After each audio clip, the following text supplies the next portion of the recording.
sit together in about 30 seconds of silence, and then I will begin the introduction. Silence. I've just been reading a book on that. Okay.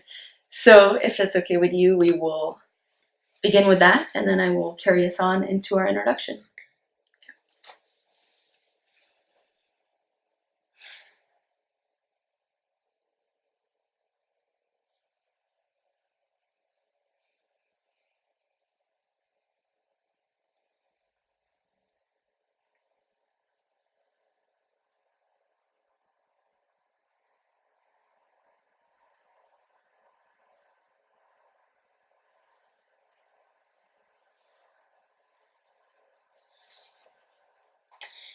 Today on the Encountering Silence podcast, we are lucky enough to have with us Jim Forrest, author of numerous books including The Ladder of the Beatitudes, Praying with the Icons, Road to Emmaus, Living with Wisdom, which was a Thomas Merton biography, All is Grace, a Dorothy Day biography, and most recently, At Play in the Lion's Den, a biography and memoir of Daniel Berrigan. Jim is also a peace activist, and beyond being arrested for burning draft cards during the Vietnam War era, he founded the Catholic Peace Fellowship and joined the staff of the Catholic Worker Community with Dorothy Day, serving as managing editor. Many know Jim by way of his friends, including but not limited to Thomas Merton, Dorothy Day, Dan Berrigan, Thich Nhat Hanh, and many more. But having spent just a few days with Jim already, it's hard to not count yourself among the list. His deep humility and sincere way of being has already taught me so much about listening, truly seeing, and deeply caring for my fellow human. Jim once wrote, "Like arrows, words point, but they are not the target. So forgive us as we embark in a conversation with words that will undoubtedly constantly miss the target." Jim, welcome to the Encountering Silence podcast. Okay, I'm glad to be doing this. I've fallen in love with you as a daughter. I made clear about the relationship here. And spiritual daughters, and something like that. It's been a joy reading your book on silence. Thank you. I'm looking forward to seeing the film. Thank you. And I'm hoping you will come to stay in our house someday and get to know my wife. I would love that. And with the numerous books you've written, and co-creating, being a co-founder of the Catholic Peace Fellowship, and being an editor for the Catholic Worker, still so many, again, peg you along with these quote-unquote better well-known names. But I'm curious about you, Jim, and how you would describe yourself and how you would describe your vocation. Goodness. How do I describe myself? I'm an undergraduate student of Dorothy Day University. I don't expect I'll ever graduate. In fact, I am a high school dropout. I think my spiritual and intellectual formation mostly has to do with things that began by leaving the United States Navy when I was 19, 20 years old, 20 I guess, and joining the Catholic Worker staff in New York as a volunteer, living in community with the rest of a group of people who range from a Harvard Law School graduate to street people, addicts and so forth. And it's everything that has happened in my life as an adult is in one way or another connected to that. But I'd also, I look back and I think of my parents, both of whom were dissidents in American society. My parents were both communists, which meant that in the 50s, when I was growing up, I was born in 1941, that meant being a person on an edge. We grew up in a black neighborhood where we were the minority instead of the majority, and we made choices which would be unusual for most Americans at that time to make. Living without a car and living a very simple life. My parents divorced when I was a kid, but I had good relations with both of them. My mother was the primary figure. She was a psychiatric social worker working at a mental hospital. it meant growing up in a climate of considerable sympathy for people who were not making it one way or another. Mm. My mother was theoretically an atheist because you're going to be a communist, that's part of the package. But she was a Methodist atheist. My father was, of course, an atheist too because that was part of the package. Mm-hmm. But he was a Catholic atheist. Mm. They both had been shaped by their religious upbringing, and they never lost the aroma, the incense of that past. Their consciences had deep Judeo-Christian influences. That touched me, of course. Mm-hmm. So between Dorothy Day and my parents, I think it's not too surprising I'm sitting next to you talking about these things. Mm. Mm. Do you have any early or recent memories of an encounter with silence that, essentially was maybe an encounter with God in some way? Well, I wake up in silence every morning. That day begins with silence. It's been silent all night long, probably. I wasn't too attentive to that particular silence, but when I wake up, I'm aware of it. The day starts in silence. Mm-hmm. And silence becomes, normally, not always, but normally, it opens the door to prayer. Yeah. So prayer and silence are very connected. Sometimes the prayer is silence. Mm-hmm. That you're just listening to the stray noises and trying to orient yourself. What country am I in? Right now I'm in Toronto, Canada. I haven't ever been in Toronto before. Mm-hmm. The silence is Toronto silence. Mm-hmm. So you begin the day listening to Toronto silence if you happen to be here. And if you slept late, you hear the sounds of breakfast being prepared in the kitchen. If you've gotten up early, as I did this morning, you just wake up into a very quiet house, and you're kind of nourished by the silence. Mm-hmm. It's not a monastery. On the other hand, there is something monastic about it. Yeah.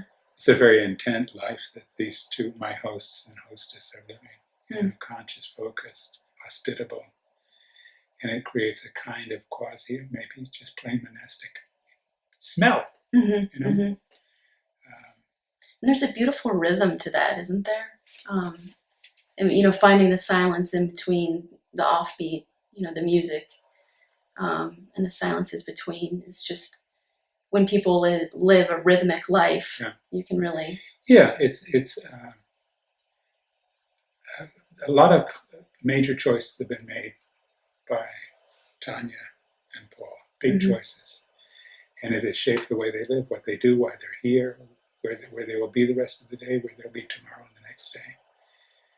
It has a lot to do with people who are having difficulties of one sort or another. Mm-hmm. It has to do with trying to share things that are important to them with other people to make them accessible. So, of course, it creates a climate. Mm-hmm. And the silence contains, traces, big traces of the climate, of these choices. So speaking of, I'm so intrigued by the way, whenever I'm talking with you, the conversation rarely sticks to Jim. And Jim can so easily talk about other people, but that's... Yes, I do like to do that. I'd rather be on the other side of the camera than this side of the camera. Well, and I'm reminded of a beautiful quote from your book, The Root of War is Fear, about Thomas Merton's advice to peacemakers, where you talk about how peacemaking begins with seeing what is really going on around us, seeing ourselves in relation to the world we are a part of. What we see and what we fail to see defines who we are and how we live our lives. So you've lived a life of seeing, Jim, and I'm curious if we can go on to talk a little bit about silence and social justice. And it seems that seeing has been a way that you've encountered the mystery in order to stand up for the things that you've stood up for and speak out and even be arrested. Well, one of the formative experiences of my life, I've been thinking about it more recently, somehow came to mind how important it was when I was a kid, about maybe 12 years old.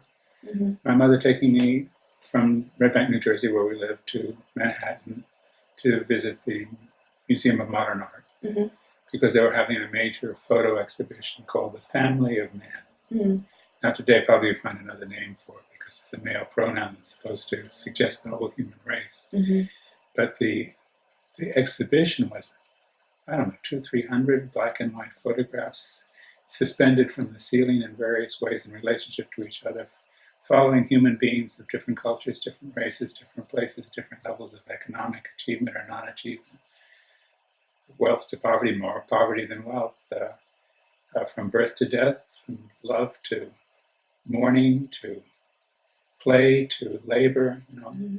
And two things happened to me in that exhibition. One was I became overwhelmingly aware that seeing is communion.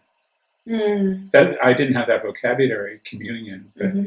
that if you really look at a human being, you have the opportunity of seeing a lot. And the more attentive the look, the quieter the look, the more you see. Mm-hmm. And also became aware of communicating through visual imagery is probably a higher level of communication, or can be, than words. Although my life has been mostly in the word world, Mm-hmm. I depend very much on imagery to do what I do. Mm-hmm. And seeing, and the books I like best that I've written are actually books that have loads of photographs. Mm-hmm. Mm. Seeing, you know, I think too. In 1964, I was privileged to be one of several people, about a dozen people, who took part in a retreat with Thomas Merton at the Abbey of Gethsemane. Mm-hmm. The topic was the spiritual roots of peacemaking. We were just a couple of months away from beginning the Catholic Peace Fellowship as a full-time staff project. I was going to be the first secretary. It was just a couple of months away, and the theme of the retreat was the spiritual roots of protest. Didn't you even say in your book that Merton literally put roots on his patio? Yeah, he had you know, sort of driftwood sort of roots on the patio of his hermitage. Mm-hmm. But the text that Merton wanted to stress in his opening remarks to us, 12, 13, 14 people, was this appeal to Jesus from a blind man that in English would be, "Lord, that I might see." Mm-hmm. You know? Mm-hmm. Very urgent request, "Lord, that I might see." Yeah. Merton did it in Latin, and I can't remember the Latin at the moment. It would be nice to, I sort of value the Latin words, and every now and then I can remember them. Yeah. But "Lord, that I might see," to the extent that we open our eyes and see what's going on around us, Mm-hmm. it's a challenge. Yeah. You know, it's. Could we shut that window? Is that okay? I mean, okay. Thank you. You know, we're getting that. I'll find the Latin for you too. Here. No, that's very well right. Oh, right there, right? That one. Domine ut videam. Domine ut videam. Yes. Yeah. So there we are. Domine ut videam. If you're going to learn some Latin, those are three good words. I highly recommend them. Domine Lord ut videam, that I might see. Mm. And it so happened that one of the participants in that particular retreat was an old elderly guy, very important figure in the American peace movement in the 60s, leading figure in the anti-Vietnam War effort and the campaign to get rid of nuclear weapons and so forth, a man named A.J. Musty. And he had just had a cataract operation surgery. He was seeing as he hadn't seen in maybe 20 years, 10 years anyway. And he was in a constant state of astonishment. Mm-hmm. It was like having the blind man from the gospel story, you know, present. Thought I'd drop in, you know. And he was just gazing with astonishment at the leaves, at the trees, at the roots, at the monastic environment that we were in, at the faces of each of us. He was remarking on the colors. You know, the excitement of seeing is something he didn't take for granted. You know, maybe in another year he would be back to taking it for granted. Maybe not. Maybe he'd stay permanently in this condition of being hyper alert visually. Yeah. Speaking of your, you said, I believe, 7-year correspondence with Merton. Is that correct? Yeah, it was cut short by the fact that Merton died. Yeah. 10th of December, 1968. You know, a lot of people will look at this piece or this letter that he wrote you that's often referenced as Letter to a Young Activist. And many people have heard, some of the portions of this where Merton says, and then this, do not depend on the hope of results. When you're doing this sort of work you've taken on, essentially an apostolic work, you may have to face the fact that your work will be apparently worthless and even achieve no results at all, if not perhaps result in the opposite of what you expected. And then he goes on and on, but then at the end he says, it is the reality of personal relationships that saves everything. But here's my focus on this, Jim. You facilitated this letter. Your letter of anguish prompted this now quote-unquote famous response. And written the day after Valentine's Day, you said to Merton, that prompted this letter, you said, I confess to you that I am in a rather bleak mood. For one thing, I'm exhausted with the ideological discussions. Earlier today, I began to type out a few thoughts on your paper concerning protest. I was going to say that I think such words as pacifist ought to be forever thrown into the trash basket, and that indeed we ought to try to find new vocabulary for getting across our ideas to the public. But the question comes up, as I work on such a response, who is listening? Yes, you for one. You will read my comments, and perhaps in some way they will alter your thoughts on some subject or strengthen them. Perhaps it will even inspire you to write something. Yet even if you do, who is listening? Your words will be dutifully noted by some. Those Christians who care about baptism and membership in the body of Christ may be influenced by your meditations. But meanwhile, murder goes on, without interruption. This appalls me to such a degree that I get weary writing it down. Bomb after bomb after bomb slides away from the bomb bays. For every sentence in this letter, a dozen innocents will have died today in Vietnam. The end of the war is beyond imagination.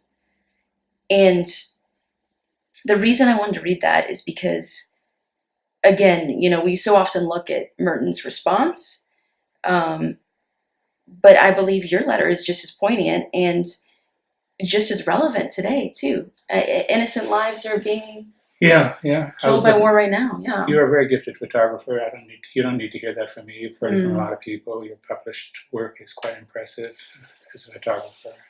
Thank you. And I was looking at some pictures you took yesterday. Not the pictures yesterday. I looked yesterday at pictures you had taken of the women marching. Yeah. What is it called? I live in Holland, so I don't remember. Hashtag. Well, there was the Women's March, and then there's been so many marches lately here, as you can imagine. Anyway, abuse women. Yeah. Let's just say it has to do with... the Me Too movement. Yes, hashtag yes. Me Too. Mm-hmm.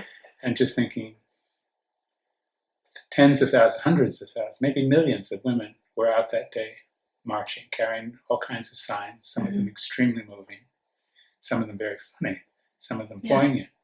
Yeah. And probably many women who were there have since the march experienced the same kind of abusive treatment that they received before the march. Mm-hmm. Mm-hmm. Or maybe even worse, because some guys will get into a highly defensive, in-your-face kind of mood. Yeah. Or you become more sensitive to it, more aware of it, so you become more vulnerable. Mm-hmm. Once the march is over, things aren't better. They may even seem worse. Mm-hmm. And that's the kind of world it is. We do something, we protest something, and it seems, a month later, if it hadn't happened, it wouldn't make any difference. Mm-hmm. Things are as they were, and they will stay that way forever, and it's going to be hell today, hell tomorrow, and hell the next day. Right. And anything we do is a waste of time. And that's, of course, the message we're supposed to receive. What you're doing is a waste of time. Anything that the institutions that promote violence and injustice want to do is to make us feel powerless. Mm-hmm. We are absolutely powerless. And any protest we make is just a waste of time.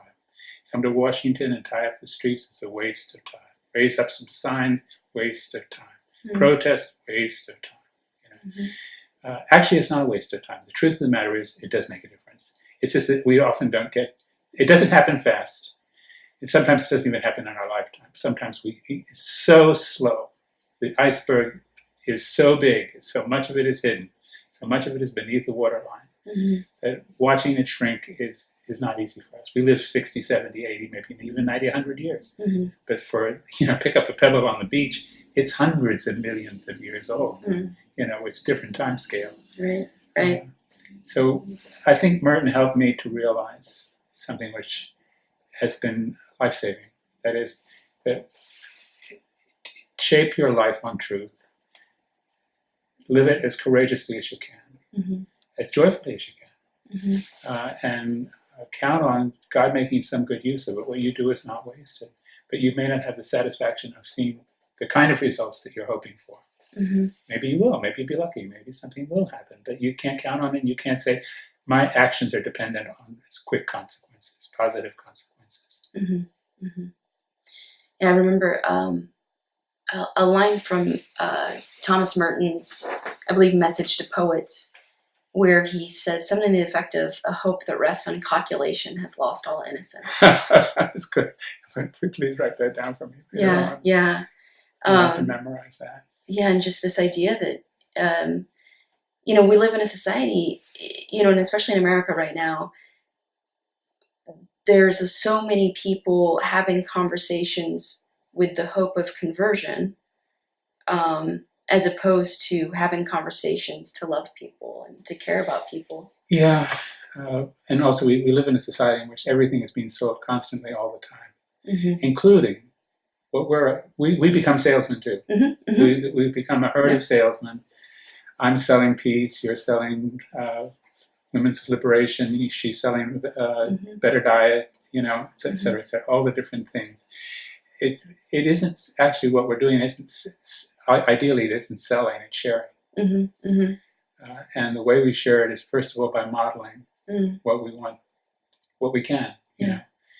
And not modeling self-consciously as if it's looking at ourselves in the mirror and trying to get, look right. Mm-hmm. But just saying, if for example, I'm going to be trying to be some kind of Christian, the Beatitudes and the works of mercy would be really important. Really, really important. Yeah. Blessed are the poor in spirit, etc. Yeah. What you did to the least person, you did to me. These values, these goals, these shaping words, these mysterious, powerful words would influence the way we live, the choices we make. Mm-hmm. And we become, little by little, the translation of the gospel. Mm-hmm. Mm-hmm. Unique. It's not because we're trying to sell it to anybody, but on the other hand, it is contagious. Yeah. So with what you were saying earlier about, essentially these things that we are doing, these things that we are attempting in creating change, that they're not, they're essentially not in vain. And in some of your work, you've talked about the debilitating nature of fear. And you said that fear is useful only when it serves as an alarm clock, a device that wakes us up briefly ringing. When fear takes over, it tends to rob us creativity, resourcefulness, and freedom. And, at the core, you also said to Thomas Merton, at the core of what is sane in our society, I think you will find the pacifist movement constantly reminding the populace that life is sacred, that justice, not vengeance, is our job. Do you think there's a sense of fatigue among activists today because the amount of fear-driven media and fear being poured into our lives? Yeah, well, a lot of my life has been spent as a journalist, sometimes working for secular news organizations, daily newspapers and things like that, Mm-hmm. Magazine editing and so forth. One of the proverbs that you learn as a journalist right away is that if it bleeds, it leads. Page 1 belongs to bloodshed. If there's page 48, maybe if there's room, the lifesavers will be mentioned in passing. Sometimes it does. Sometimes you actually make page 1 with a lifesaver, like the policeman here in Toronto who didn't kill the guy who killed passers-by with his rented van. Right. That becomes page 1 because we're so unused to somebody not being killed in those circumstances. So but normally, if you want to be on page 1, you need to kill somebody. Or threaten to do it if you're president of some major power. Yeah. So it can be debilitating to live in a society in which fear is constantly being generated. Mm-hmm. We turn on the television and get to the news reports, and it's going to be things that make us nervous if not afraid. We open the newspaper, if we read a newspaper, and we've run into a lot of, this kind of thing. We listen to our friends talking about what's happened yesterday and what terrorist incident occurred. And we think it could be me. The airplane crashes, could be me. Mm-hmm. It's a nightmare. Yeah. How do you get out of the nightmare? That's the And how do you free yourself from that? I was going to say, I hope you're not really asking me. Well, I would be very interested to hear your answer even more than mine, because I know what mine is and I don't know yours yet. But I see you working on it. That's why you're doing this thing. That's right. That's right. Since I've been getting the joy of spending time with you these last few days, you've talked a lot about the Eucharist. And I was touched in your book, again, The Root of War, is fear, about Thomas Merton's advice to peacemakers. You said that Merton had described the Eucharistic liturgy as a kind of ritual dance at the crossroads, a place of encounter for every condition of people and every degree of faith. Yeah. And also an intersection linking time and eternity. So you've said this, I mean, I've heard you say several times over the last few days that without the Eucharist, you'd starve. And there's a depth to that when you say that. And I'm just curious how you think that communion with God and that sacrament has empowered you to live so deeply in community. I lived my Eucharistic life these last 20 some years, 30 years in the Orthodox Church, although I still regard myself as a kind of Catholic, sometimes joke about being a Catholic on loan to the Orthodox Church. In both communions, in fact, we call them communions, the Eucharist is the absolute center of the life of the community. The thing that holds the community together. We come together, ideally at least once a week, to celebrate the mystery, and that's the Greek word, mysterion, the mystery of Christ's presence. Not just a memory, not just say we're going to get a postcard that we saved from some years ago in which he was still alive, but he is present.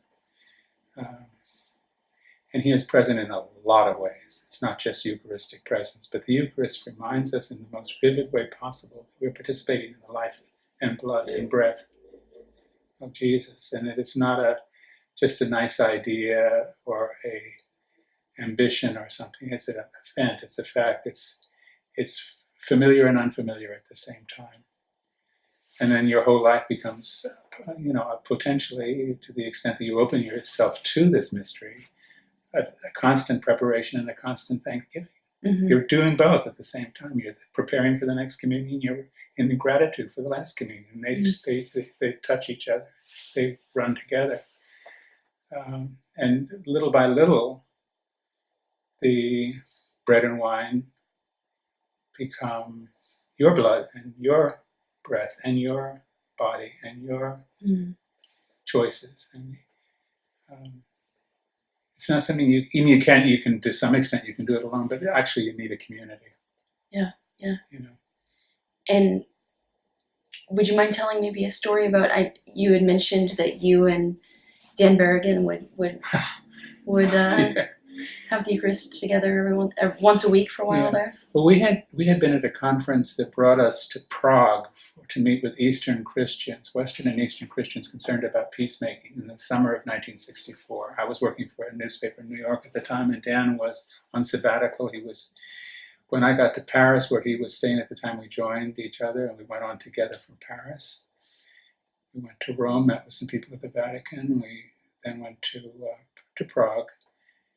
And we made a decision together that we would, once we got back to America, start a Catholic Peace Fellowship. That is to bring Catholics together to oppose the Vietnam War and to become objectors to that war, refuse to take part in the conscientious objectors, which was what we did. And we, back in the 1st of January 1965, we actually I quit my newspaper job, and Dan was working in a Jesuit magazine in New York, and we would get together once a week, normally, to celebrate a very simple Eucharist and to make plans for the coming, look at the correspondence that had come in, et cetera, et cetera. What are we going to do? How are we going to respond? Here's an invitation to come and speak somewhere, et cetera. How are we going to do this? Who's going to do it? It always began with this very simple Mass. And Dan would